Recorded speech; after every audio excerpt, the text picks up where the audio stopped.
Hi friends, Vivek Anika ಕೊರಳಿನಿಂದ ತಾನು ಕಟ್ಟಿದ ತಾಳಿಯನ್ನು ವಾಪಸ್ ಕಿತ್ಕೋತಾನ. ಹೌದು ಫ್ರೆಂಡ್ಸ್, ನಾನು ಹೇಳ್ತಿರುವ ಸಂಗತಿ ಆಶ್ಚರ್ಯವಾದರೂ ಇದು ನಿಜ. ಕಾವೇರಿ ಕನ್ನಡ ಮೀಡಿಯಂನ ನಾಳಿನ ಸಂಚಿಕೆಯಲ್ಲಿ ಅಗಸ್ತ್ಯನ ಮನೆಯವರೆಲ್ಲ ತುಂಬ ಗಾಬರಿಯಿಂದ ಇರ್ತಾರೆ.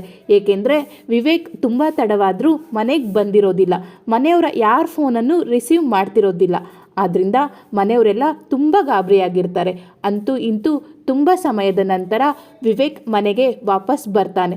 ಬಂದ ನಂತರ ವಿವೇಕ್ನ ನೋಡಿ ಮನೆಯವರೆಲ್ಲ ತುಂಬ ಶಾಕ್ ಆಗ್ತಾರೆ. ಹೌದು ಫ್ರೆಂಡ್ಸ್, ಯಾಕಂದರೆ ವಿವೇಕ್ ತುಂಬ ಡ್ರಿಂಕ್ಸ್ ಮಾಡಿ ತೂರಾಡಿಕೊಂಡು ಮನೆ ಒಳಗಡೆ ಬರ್ತಾನೆ. ಬಂದ ಕೂಡಲೇ ಅಗಸ್ತ್ಯನ ಕೊರಳ್ಪಟ್ಟಿ ಹಿಡಿದು, ನನ್ನ ತಂಗಿ ಬೃಂದ ಏನು ಅನ್ಯಾಯ ಮಾಡಿದ್ಲು, ನೀನು ಏಕೆ ಅವಳಿಗೆ ಮೋಸ ಮಾಡಿದೆ ಅಂತ ಪ್ರಶ್ನೆ ಮಾಡ್ತಾನೆ. ಆಗ ಅನಿಕಾ ಅವರ ತಂದೆ, ಆಗಿದ್ದು ಆಯಿತು ಬಿಡು ವಿವೇಕ್, ಏನು ಮಾಡೋಕ್ಕಾಗತ್ತೆ ಈಗ ಅಂತ ಹೇಳ್ತಾರೆ. ಆಗ ಸಿಟ್ಟಾದ ವಿವೇಕ್, ನಾನು ನಿಮ್ಮ ಮಗಳ ಕುತ್ತಿಗೆಗೆ ತಾಳಿ ಕಟ್ಟಿದ್ದೀನಲ್ಲ, ಕಿತ್ಕೊಂಡು ಹೋಗ್ಲಾ ಅಂತ ಪ್ರಶ್ನೆ ಮಾಡ್ತಾನೆ. ಆಗ ಮನೆ ಮಂದಿಯೆಲ್ಲ ತುಂಬ ಗಾಬರಿಗೊಳಗಾಗ್ತಾರೆ.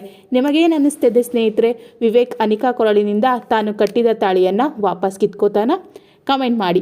ಈ ವಿಡಿಯೋ ಏನಾದರೂ ನಿಮಗೆ ಇಷ್ಟ ಆದರೆ ದಯವಿಟ್ಟು ಒಂದು ಲೈಕ್ ಮಾಡಿ. ಹಾಗೆ